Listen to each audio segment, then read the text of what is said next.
Autism, where affect is the #1 tool we use in supporting child development through playful interactions. Welcome. This week on Affect Autism, I have a very special guest. We have with us today Dr. Jerry Costa, who is the founding director of the Center for Autism and Early Childhood Mental Health at Montclair State University in New Jersey. He's also a professor in the Department of Teaching and Learning and the president of ICDL, the Interdisciplinary Council on Development and Learning, the home of DIR Floor Time.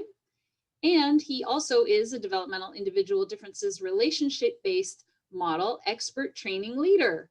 He is also on the faculty of the Infant and Early Childhood Development's PhD program at Fielding University that was originally begun by ICDL. And he's the principal investigator on a project about inclusion in New Jersey, among many other things. But most important to me, Dr. Costa, was that I've heard about you for years from everybody since I've been learning all about floor time, DIR floor time. And I was told that Dr. Greenspan had considered you to be the person that he wanted to take over ICDL and as the president of ICDL. So because I never got to meet Dr. Greenspan, I feel like you're the next closest thing to him, aside from his son, Jake, who I did meet. So yeah, absolutely. It's a real honor to have you on the podcast. Thank you so much for being on.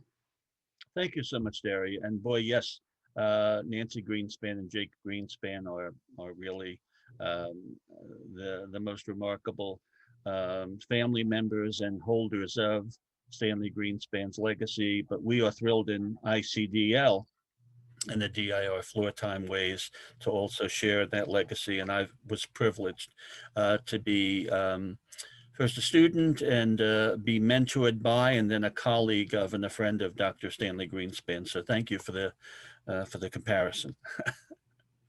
Well, it's great to have you on. I saw you speak for the first time, unbelievably, at the ICDL conference last month, and your talk was about the topic we're going to cover today. And so I'm really excited to go over this. Dr. Costa has written a chapter in a book that will be published very soon called Emerging Programs for Autism Spectrum Disorder, published by Elsevier. And the chapter is Reconceptualizing Professional Development as Formation. So we're going to dive right in. Reading this chapter brought me back to my grad school days. It was really exciting to see that you started off with a quote from Karl Popper, and it says, "What matters is not methods or techniques, but a sensitivity to problems and a consuming passion for them, or as the Greeks said, the gift of wonder." And didn't we hear that throughout the month at ICDL's conference? That really floor time is about that wonder. Yeah, absolutely, absolutely. So I love Karl Popper, a philosopher of science, and in reading the chapter, I suspect, Daria, one of the things I hope the readers will become aware of is that in trying to approach the topic of how do we best prepare our multidisciplinary workforce in the field of autism, particularly with all we have learned from so many of the disciplinary sciences, that I begin that conversation, that I begin that sort of wondering about how best to train and professionally develop our workforce by talking a bit about philosophy and about the underpinnings of our field. So I look forward to this conversation with you. And again, I appreciate having the chance, because I've heard so much about you as well, Daria, and your life as a parent and as a professional and as a DIR trained person. So thank you for this opportunity. You're welcome, and thank you. So yeah, I mean, in the teaching and helping professions, you mentioned that we tend to rely on transmitting knowledge by training so that the trainees develop these skills, but that ignores this interpersonal process and the affective context of our work. And I mean, my very first blog at affectautism.com was called "It's All About Affect" and the affect diathesis hypothesis of Dr. Greenspan's. Yes. talking about this exact component. That's why the site is called Affect Autism. We can affect autism with affect. Yeah. So Meaning. it just follows that, of course, when you're training multidisciplinary professionals, you would want to take the interpersonal into account, and you dive into this in so many different ways. I don't know how many hours we could spend talking about it, but we'll do our best to try and do it succinctly. You mentioned that formation is about the importance of including relationships and being with as essential to the developmental process of multidisciplinary work. And you start by going into this idea of unfolding, and the article from Sullivan from the Carnegie Foundation study. So did you want to just say a few words about that to start? Yeah, sure. So I first of all use the term formation to refer to the process of professional growth in the multidisciplinary fields that constitute the range of professionals that work in the field of autism and in other areas of human development, not just autism. And so I borrowed the term formation from different domains. And so when I did my research to identify how many other people in our field have ever used the term formation, a couple of things occurred. One is, and I think you'll find this humorous, and I mentioned it in the chapter, that the biggest hit for the term formation when I did a Google search was Beyonce's song Formation. And it's a different kind of formation. She was discussing more of a military formation, kind of a stance of power, of the gatherings of many.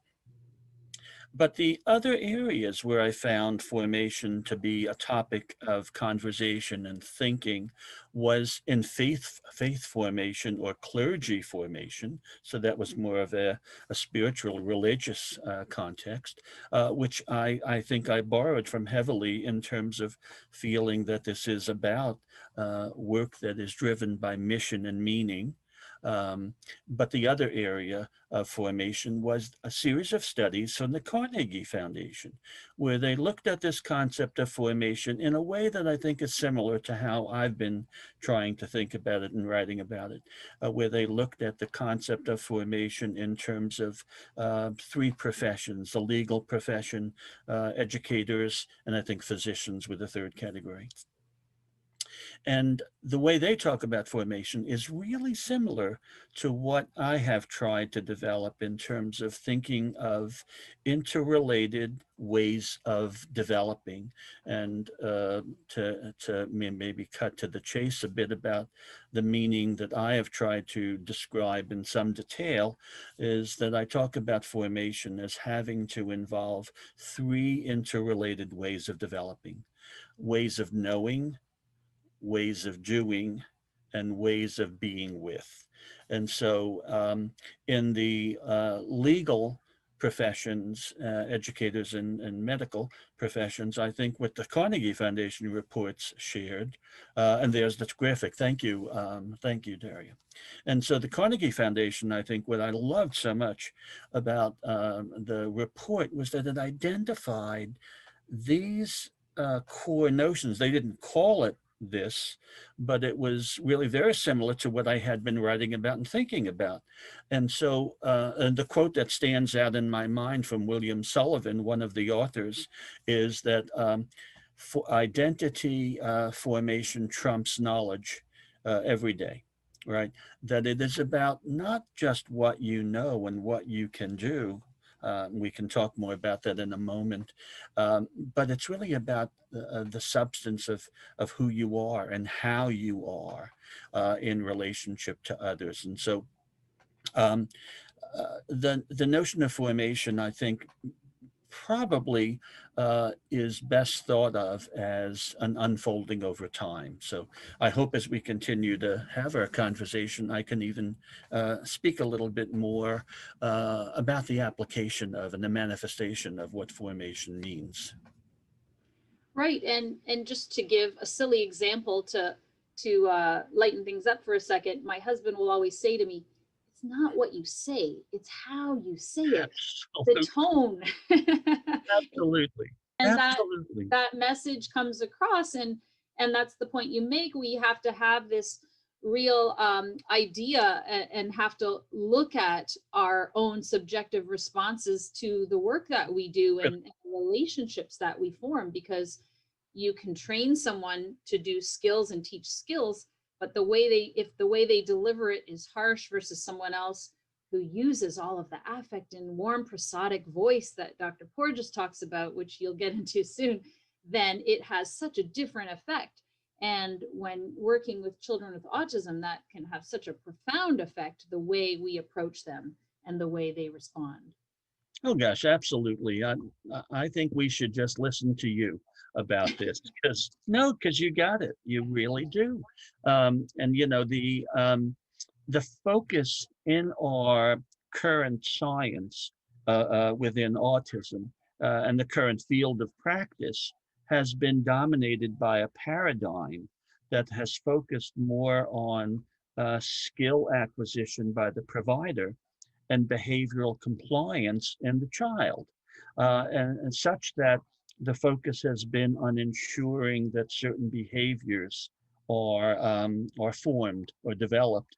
But in fact, what's driving the work and the field is really understanding that the behaviors themselves have deeper meaning, right? And come from internal, both psychological and neurobiological and interpersonal processes. So formation is a real reminder that our idea that being someone who is focusing on behavioral change is so limited because the behavior that we see is the end product of a long chain of internal and external variables.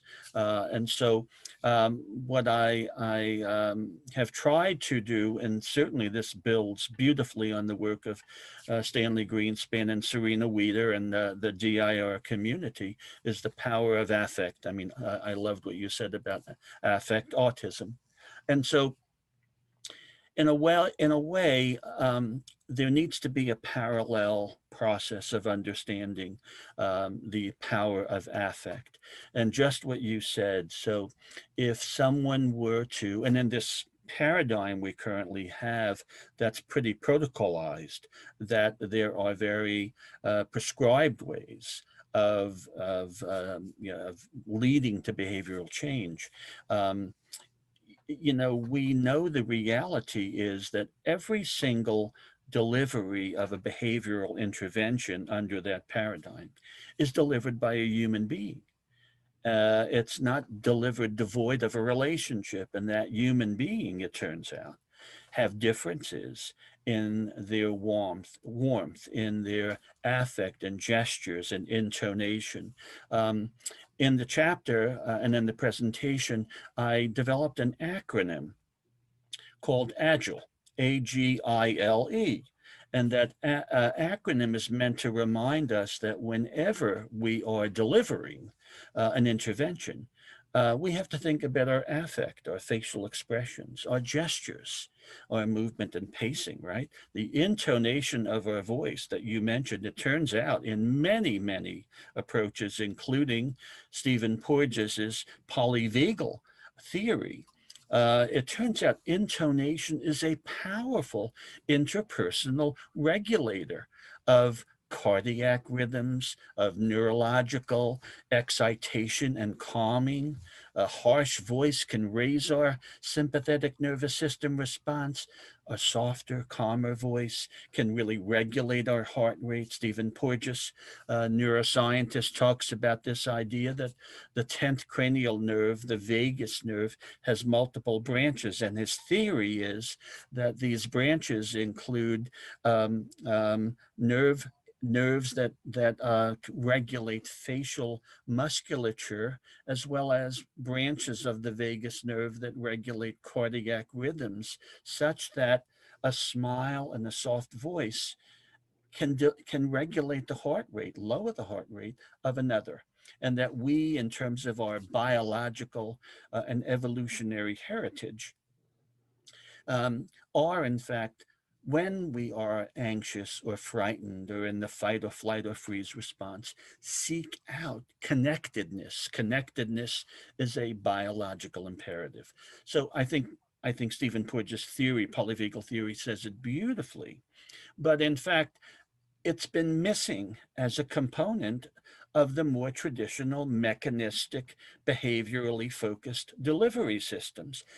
And in fact, it's probably something we need to incorporate in our teaching about this work. So there's a parallel process between the teacher and the learner among the many disciplines that we are preparing to do this work, so that they, in the formative process, experience something about their own affective connection to the teacher and the learner, right? And that becomes part of the lesson that they will transmit interpersonally to those families and children with whom they work. So formation, by pulling this all together, and just what you said, by really integrating the affect relationship side of this, the R of the DIR, right? The the idea that it's not just about knowledge that you have gained about the science and the literature and the field. It's not just about the skills you develop, strategies, tactics, and techniques. It's not about being a technician. It's about being in a relationship. So the ways of being with. And that is the context for all of what happens interpersonally. And again, this is not so far in our from our thinking as DIR floor time specialists. So I think bringing affect back to both the teaching sciences as well as in terms of the therapeutic or intervention practices is really what I hope formation attempts to do. Yeah, and it reminded me of a presentation or a YouTube clip or something I saw of Dr. Tippy saying that a lot of ABA or applied behavior analysis programs that say they're successful was just because of the good relationship the ABA Absolutely. person had with the child, because it the way ABA is delivered is very dependent on that interpersonal piece. You know, and Gil Tippy, Dr. Tippy, who's a wonderful colleague and friend, is absolutely spot on.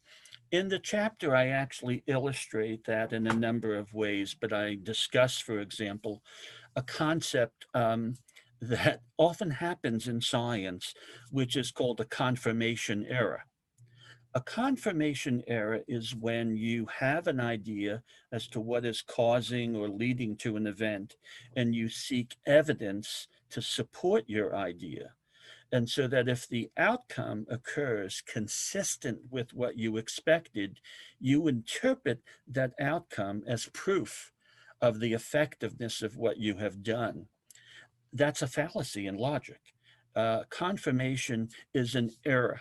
It's disconfirmation we look for. So, in the field of autism, for example, um, just what Gil said, if it turns out that there is an effective intervention in the field of ABA, you only imagine that the effective agent is the delivery of what you are doing, right? Is the delivery of the strategy or technique or tactic. So I was in earlier in my life very well trained in behavior modification, and so the practice of setting up reinforcement contingencies and prompting individuals to behave and then reinforcing them for their behavior might lead one to think that the only reason the behavior happened was because of the intervention that was made. That's a fallacy, and here's why.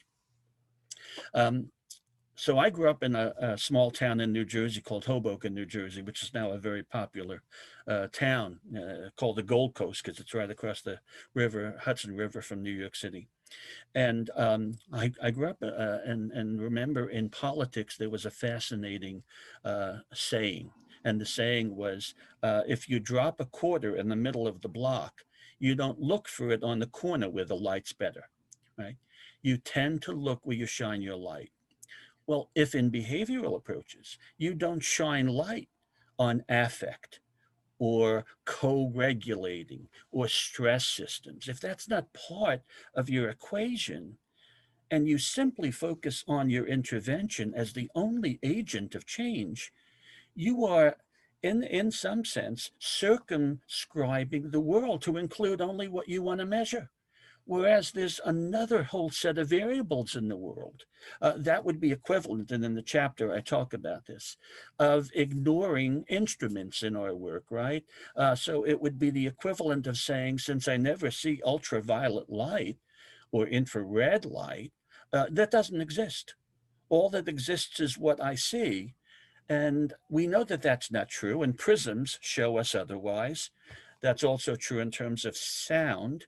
There are very high frequency sounds and low frequency sounds that are not registering in our anatomy, just the structure of our auditory system.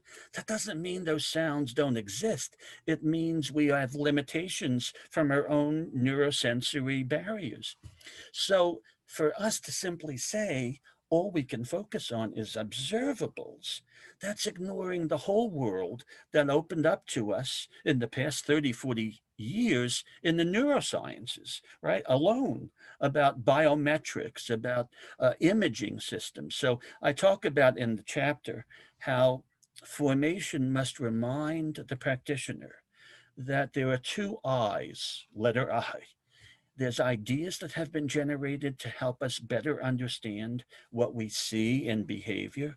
And there are instrumentation that we now have the benefit of using. All of this is to say, to go back to Gil Tippy's comment, right? That I have worked so many times, as Gil has, with wonderful ABA practitioners who are warm, engaging, reciprocal, attuned, co-regulating others. And I believe many times that is the agent of effectiveness. So in research and in practice, sometimes the intervention you make is effective for reasons other than you think in your theory, right? They offer other reasons that you have not yet examined. Formation, I believe, mandates that we help our workforce think and wonder, as we started off with Karl Popper, wonder about the many other variables that are happening and not just look at those things that our narrow theory says we should look at. We should look at so many variables. So long-winded explanation, Daria, but I hope it was clear. No, it is clear. And I mean, our biology is the way it is for a reason. When parents say, hey, look out, you want the heart rate to go up because maybe kid's about to Absolutely. fall off of a high, whatever level onto the ground and break his arm or something. Or there's a wild animal or a car about to run them over. And so Absolutely. you want to do that. But if you're using those harsh tones and Absolutely. in every day, and the child's going to get alarmed. And so those calming tones are that polyvagal theory that you talked about, that I have a podcast with Dr. Porges about that I can link to in the write-up of this That's blog great. post. That's great. Yes. That that's really calming and co-regulating for the child. But a couple of things I wanted to get to, couple of branches to go off on. Well, the first one kind of relates to the second one.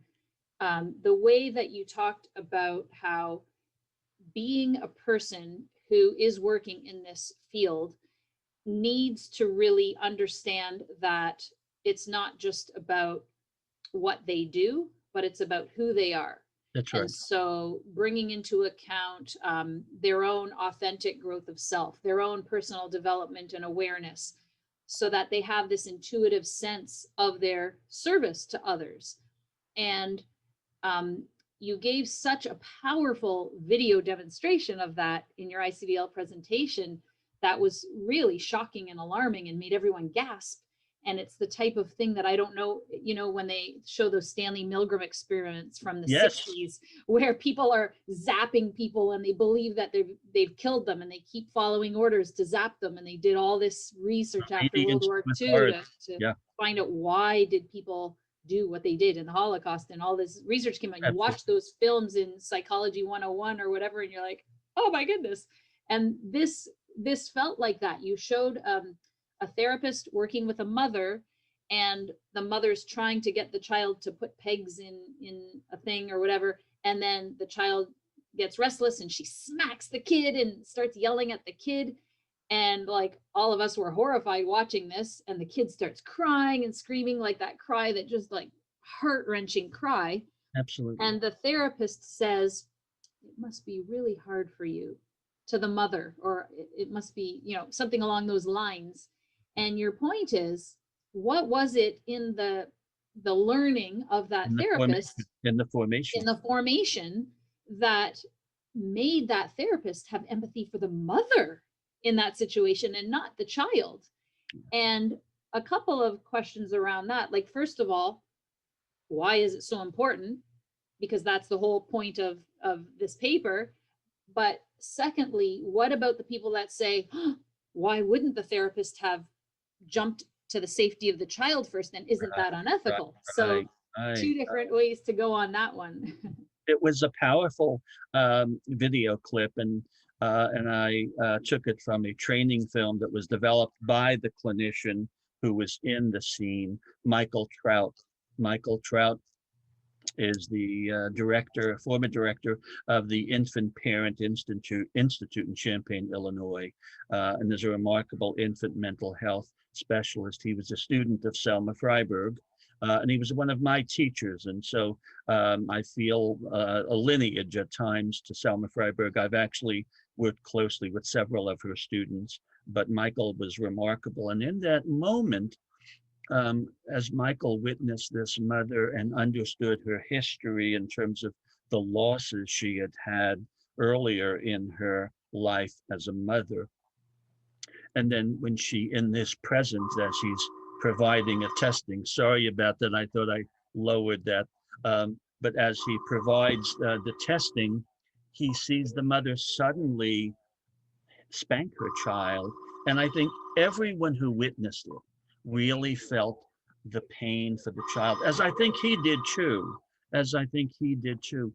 But somehow his capacity to not attend to his own sense of horror or his own sense of being upset or distracted by this horrible thing he saw, but to understand that this was a mother who was in pain, and that allowed him to ask the question, this must, to the mother, this must be hard for you. I think he fundamentally understood that this was a mother who was behaving in a way that was um, undesirable, not at all productive, but that she was operating out of her own pain, and sort of consistent with the old guidance that if you feed a person for the moment, you feed them for the moment. If you teach them how to fish, you feed them for a lifetime. I think Michael was in many ways, as a clinician, saying, I care about this child so much, but I care that this mother needs to be cared for so she can care for the child now. So what was it in his formation? And by the way, if you remember that video clip, he modeled an authentic uh, uh, posture of caring. His voice, his affect, his gestures conveyed to this mother, I know this is hard for you.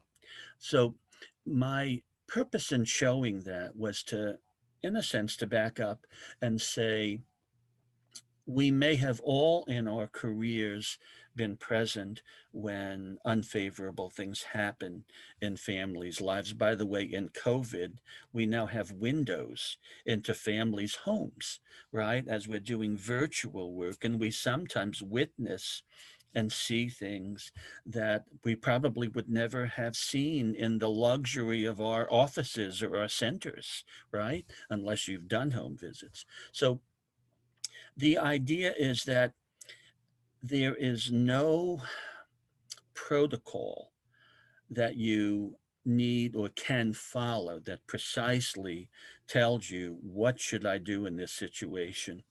And so in some sense, the combined knowledge, the combined experience of having been a practitioner, but linked to the affective and interpersonal process is what happens, I think, in formation.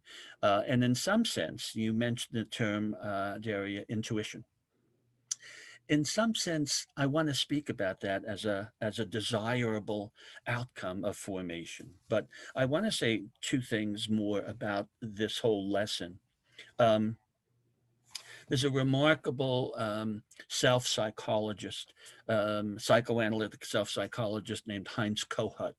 And Kohut is a remarkable teacher about the therapeutic process. And he often wrote about the idea that the seasoned practitioner who has come to learn about the field and who has come to practice in the moment is not necessarily conscious of it, of his theory. And so he, in the chapter, I paraphrase a quote from Heinz Kohut, and the quote is this: "If you are thinking about your theory when you're with your patient, you're not thinking about your patient, right? In that moment, if all you're thinking about is what your theory is, and by the way, if your theory, like the quarter in the middle of the block, right, is not shining light on the other variables that are involved, including your own affect, your own ability to regulate, engage, communicate with the other, then you're actually not thinking of your patient on several fronts, right? So I think the notion of formation and why I believe ultimately what we hope for is that in the course of our personal unfolding as practitioners, that we incorporate the knowledge we have from our field, the authentic science, the literature about infant and early childhood mental health, about autism and the ways of understanding the differences in brain systems and brain functioning and so on. The volumes of terrific literature that have been written by developmental theorists and others in the field, particularly Stanley and Serena have written so much. Um, the learning of floor time, of strategies, of tactics and techniques, that's important. Those are necessary but insufficient because they have to be delivered by someone who understands the power of their affect. So what I hope happens over the course of time is that we personally unfold so that we are incorporating in the moment what we know and how we've done things and our experience with who we are in that moment and how we are in that moment. And to me, that's the closest thing to an intuitive sense of helping. It's not that we casually say, well, I'll go with my gut and help this person in whatever way I think they need to be helped. It's what I'm hoping happens in all of us with time and with supervision, by the way, and with mentorship and practice, is that our gut is informed by ways of knowing, ways of doing, and ways of being. And that's why formation is the concept I believe we have to cultivate. And finally, just to bring this up, um, I do speak about in the chapter how all of that cannot happen unless we recognize that each of us has a many layers of who we are. And so I talk about a kind of a relatively simple formulation of thinking about each of us as having a public self. That's the self that everyone knows and meets and encounters, people who meet us casually. There's the private self, which is really a self reserved mostly for those who know us more intimately, those to whom we share ourselves on a closer and more intimate basis. But then there's the secret self that sometimes even we don't know about ourselves, right? And so, what I say in the chapter is formation must engage all three selves. And that means that formation must engage material that often is regarded as private in our lives. Now, that does not mean we share our personal story or narrative. That's entirely an individual choice. But it means we have to be aware there's one there. That when we meet families, things can get stirred up in us. Things can happen within us that we must pay attention to. This grid, which I really appreciate you sharing from the presentation and the chapter, reminds us that, if we look at, for example, the upper left hand quadrant, that there's the self that you know and that others know, relative, and that's called the public self. That's the self we all engage with in everyday life, and you can talk about, you can acknowledge things about yourself, you can make adaptations sometimes when you realize there are things about you that maybe irritate others, and so you adapt. But then on the right upper quadrant, we have the self that you know, but others don't know. And that's your private self. And so the extent that you can really come to help yourself cultivate a way of looking at yourself as others do, you make disclosures and even try to change. And sometimes you just accept that's who you are. That's just the way you are. So if we go to the lower half of this grid, the quadrant on the lower left is the self that you don't know. And you may be surprised at this, but others do. How many times have you been in a situation where someone tells you about something you do, but you just never realized you did it? And you don't do it. I gave an example in the presentation of a colleague of mine who went out to lunch with me a couple of years ago, and I was 63 or 64 at the time, so I've been around for a while. And we had a meal, and I had a meat, a potato, and a vegetable. And as I'm eating, he says, you eat one food group at a time. And I said, what do you mean? He said, well, you ate the potatoes, then you ate the vegetables, then you're going for the meat. I'm 63 and I never knew I did that. Since then, that's all I notice about myself. And I intentionally mix my food groups up to give myself a little bit of flexibility. But there are many ways in which there are things about us that we don't know, and we need others in our lives to help us see that part and to feel safe enough to hear that. And then finally, the final quadrant is the self that you don't know and others don't know, and that's the secret self.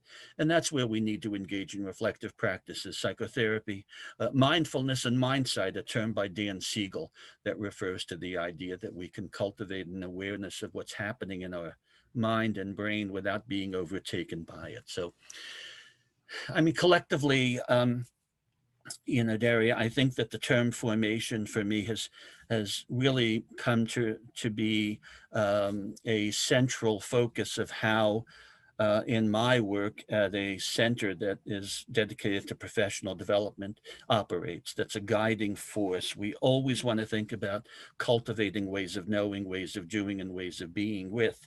And the ways of being with involve really promoting personal awareness, self-awareness, reflective practice, personal development. We have to really do that in everything we do. So, I hope formation, I hope for those who hear this podcast and who might have a chance at some point to look at the chapter, I really hope that this has some meaning for you as well. That it's much more, our goal is much more than transmitting knowledge or teaching strategies. That might make someone very smart or make someone a great technician, but I'm not sure if they are a promoter of human development and relationships, and that's what we need to be. And that's hard for people. Like when you talk about this, there's a certain type of person that finds it easier to delve into this kind of thing. The just being aware of your private self. Some people, have, there's different levels of self-awareness. Absolutely. The knowable self, I had a similar example to you. Someone once told me, probably 20 years ago now, that I had 3 or 4 different types of laughs. And depending on how I laughed, it was the, oh, I'm politely acknowledging what you said, even though I'm not genuinely Wow. amused by it, versus the like genuine, that was hilarious, versus the, whatever it was. And I was like, I never realized that. So of course, What a discerning colleague, right? oh, I think it was a personal relationship, but yeah, like Yeah, gotcha, gotcha. to hear that now, like, of course, now when I laugh, I'm like, oh, was that my fake laugh, my genuine laugh, my empathetic laugh, or my whatever? My gosh, what a great example, Terry. I have to use that. What a great example. Yeah, we are Yeah. much more complex. We are such complex beings. We really are. And to think that all we have to pay attention to is what we're consciously aware of and what we consciously are called upon to do. It's almost folly. We are much more complicated, and our education has to be more complicated. Our formation has to be more complicated. So thank you for that. That's a great example. And I think the point about the secret self is that if you are a practitioner and, well, let me use myself as an example because that's always easiest. I'm a mother of a child who has a diagnosis on the spectrum. And if I'm working with another parent and I see something happening, I can bring into that, I can bring in a judgment that I'm unaware of about what's happening between that family based on my own experience, or people that may have experienced trauma in their childhood or abuse. If they see that in clients that they're working with, it can bring up stuff that they might not be aware of, how it affects the way they interact with the person, whether they suddenly close up and are not as affective and warm.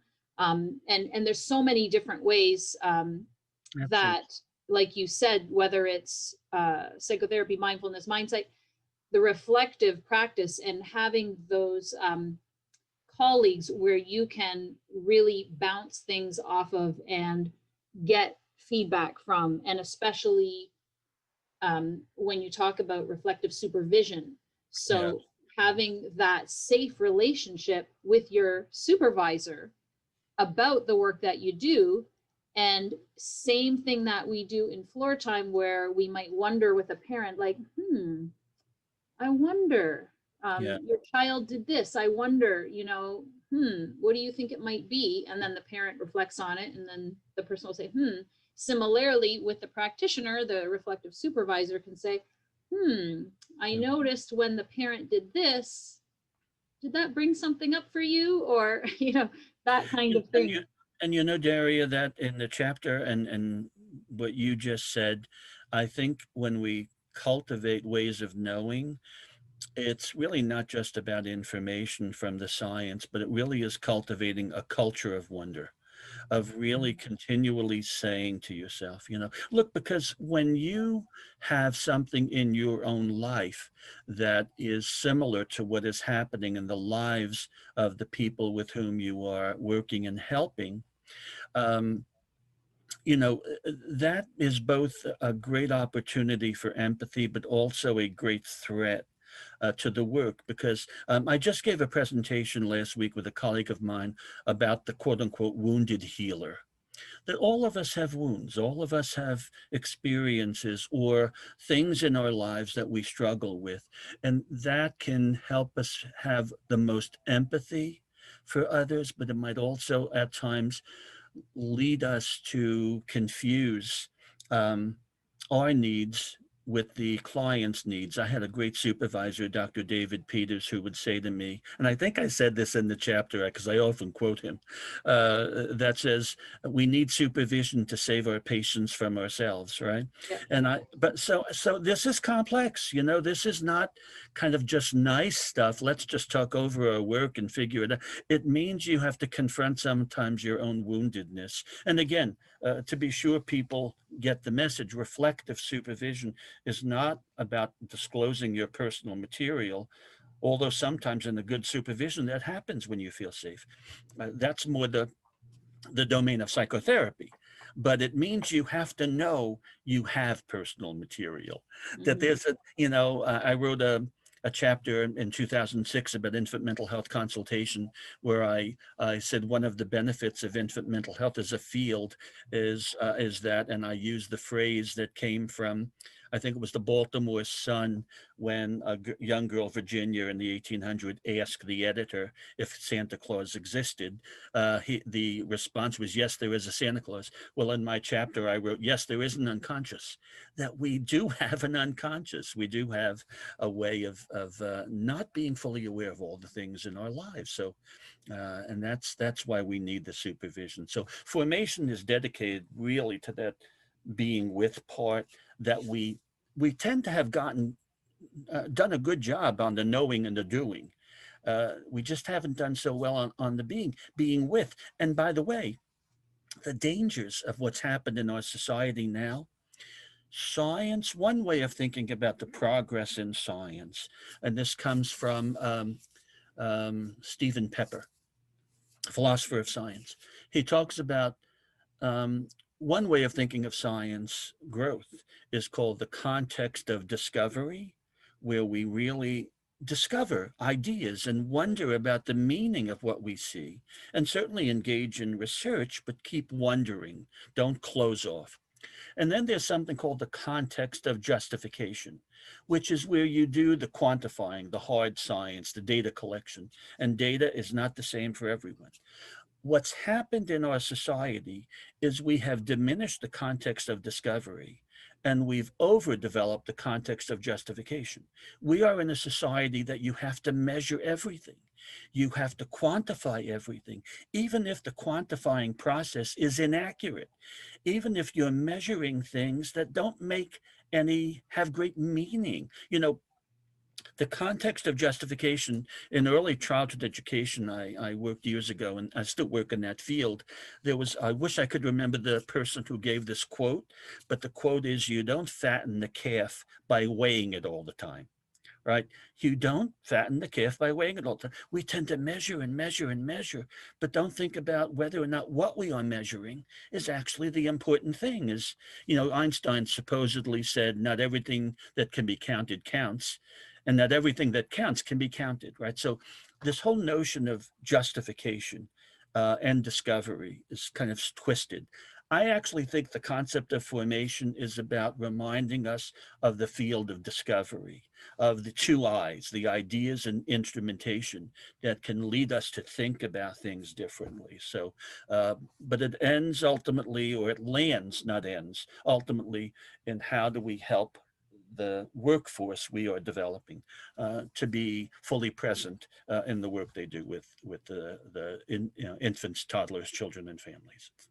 You gave a good sneak preview into the podcast I'll be doing with Dr. Gil Tippy about his chapter in the same book that will Great. be coming out on good education and how Great. it's just measurement, just to show that we're doing something. Exactly. Yeah, no, Gil is wonderful. I look forward to seeing that.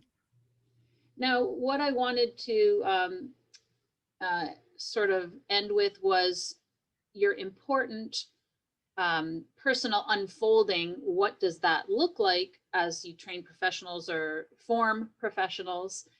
And as we mentioned, I just wanted to make a side note, not every professional is necessarily willing to be formed in the way that you're discussing. So, you know, it's very easy to do ABA type programs. You follow instructions, you do this with your child, and it's done. And I think a lot of parents find comfort in that because I Yeah. want to do these Yeah. methods and I want to see results. And Amen. it's hard to be in it. And it's hard when your child's triggering you and you're saying, stop that behavior. It's wrong. You should know better, instead of looking at the why behind the behavior. That's a lot harder to do. And similarly, as a practitioner, it's a lot harder to take a look at yourself and understand the factors that you bring into it, and without feeling judged and insecure and all of those other things. So it takes a special person I to agree. really be a good floor timer.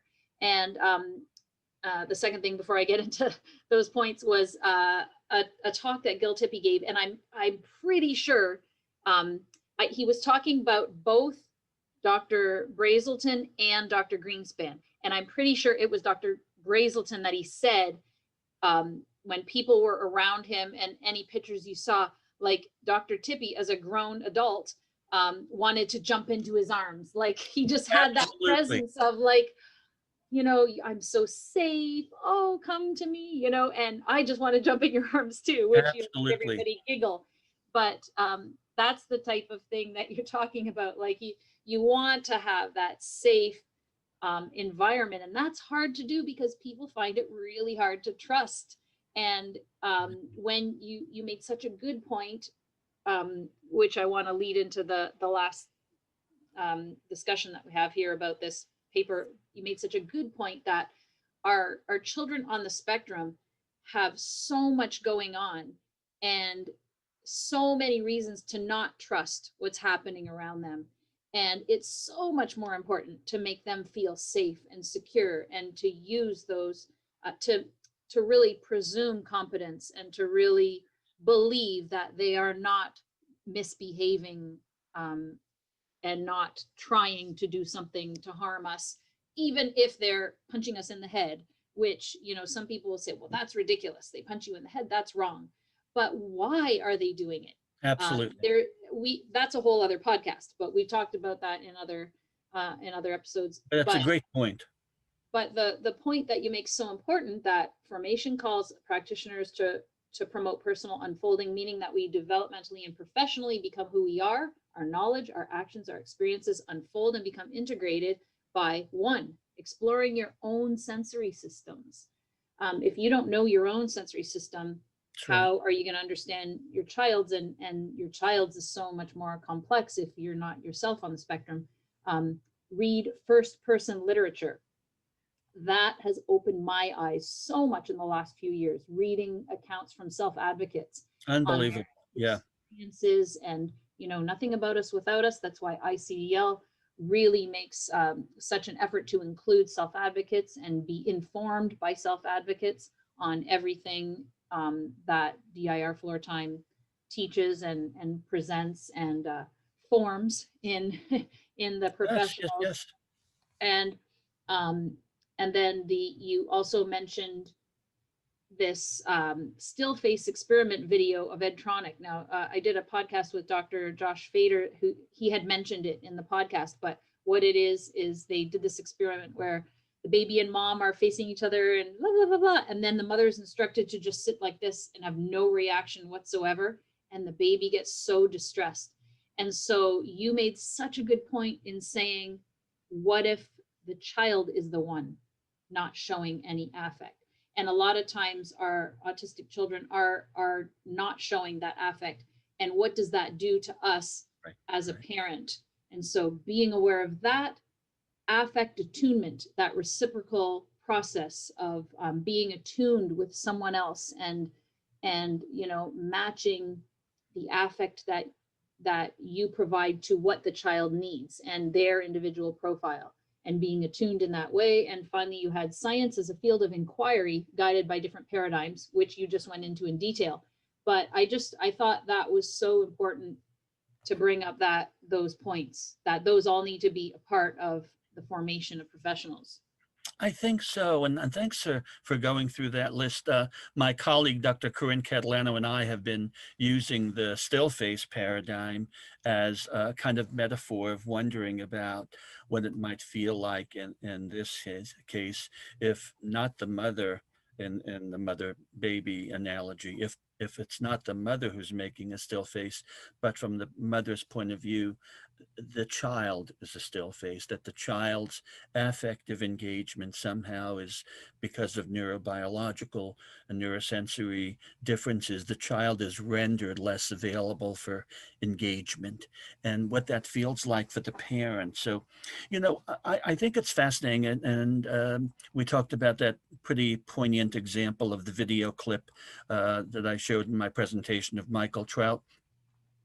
And I want us to think about how critical it is for all of us in everyday life to somehow experience the idea of being felt with, that we have a feeling state and someone can feel it with us. Dan Stern and others have written about affect attunement, which is how we make every effort to convey to a baby or a nonverbal person, or to an individual fully functioning, how we make every effort to convey to the person, I'm struggling, but I want you to know, I think I'm feeling what you're feeling. This inner experience. It's not mirroring only. It's not, when they're sad, you show sadness in your face. That's important.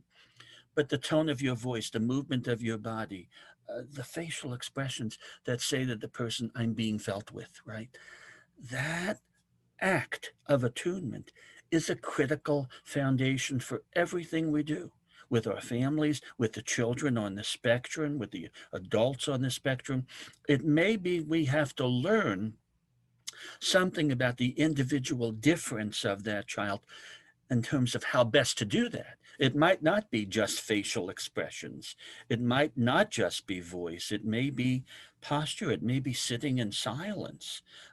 Some of the first person accounts, by the way, Donna Williams, who's this remarkable self-advocate, and wrote a book, I don't know, 25 years ago called Nobody Nowhere, where she described that the best time she would have with a friend is to sit next to them in silence, that was how she felt most comfortable. John Elder Robison, who wrote this book, Look Me in the Eye, and I had a chance to meet John Elder Robison several times, including doing a webinar with him 2 weeks ago. And he would say all the time, the manuals, DSM says I'm not interested in relationships. I'm very interested in relationships. I just don't quite know how to go about forming them. So this idea that we have to modify the way we are, that helps those with whom we work who may be neurodiverse, helps them feel felt with and connected with. That's a challenge. It's not an easy thing. It's certainly not as accomplished by following a rigid protocol that says here's how you do it. So in that regard, formation is to me the most challenging thing. I turned 69 a couple of days ago, and I maybe belated birthday. Thank you, but maybe I'm getting a little bit better at it in terms of integrating it all into my presence. I don't know if I'm there yet, but it is a process to work towards. And I hope formation is an idea that gains some traction. I hope the only benefit it will have is if it leads people to somehow think about ways to help people be formed in this work. And I hope it does. Well, I love it because it has everything that the DIR model has that we talk about all the time with children. We want them to feel understood. We want them to feel safe with us. And if you don't have that all along the line, then it's going to be hard to have that with the child. If the practitioner doesn't have that with their supervisor, if the practitioner doesn't have that with the parent, and the parent with the child, et cetera, et cetera. So it all, Amen. It all is important, and it's all hard, but it's harder and harder the way our society is moving, where everyone's on screens all the time and everybody's more isolated than ever before, not just because of the pandemic, but just, single family homes, people living apart. Not everybody grows up in the same village together anymore like they used to, or worldwide now. And Right. That's right. it makes it harder and harder to just and everything's rushed all the time. So it makes it harder and harder to just sit down and be with someone and I know. feel comfortable and just enjoy their company. And Absolutely. yeah, it's a hard thing. And even this medium, which I think in many ways during COVID has helped us know that when we can't be there in person the way we really love to, there may be a way that this medium can help us anyway, stay connected, you know? And so, but I think that is important. What you said is absolutely the case. Yeah. Well, thank you so much, Dr. Costa, for being here today and explaining all this Thank you. information in the paper on formation. And again, it's been great hearing from you. And I forgot to ask you about a good Stanley Greenspan story, but maybe we can do that next time. Absolutely. I have a bunch of them. Awesome. I do. Okay, well, thank you so much. And if you're listening on audio, you can see a video of this podcast at affectautism.com or on the YouTube channel for Affect Autism. You can see a write-up with some links to some of the things we've talked about at affectautism.com under, you can look up Dr. Costa, C-O-S-T-A. And thanks again. We'll be back soon. Until next time, here's to affecting autism through play.